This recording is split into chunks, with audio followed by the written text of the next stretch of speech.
So here she is. We're gonna do a quick fire it up.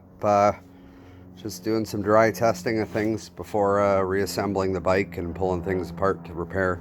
Fuse box is pretty damaged. There's some wiring issues. Getting quite a bit of heat out of the stator wiring, but overall, pretty happy. Let's see what she does.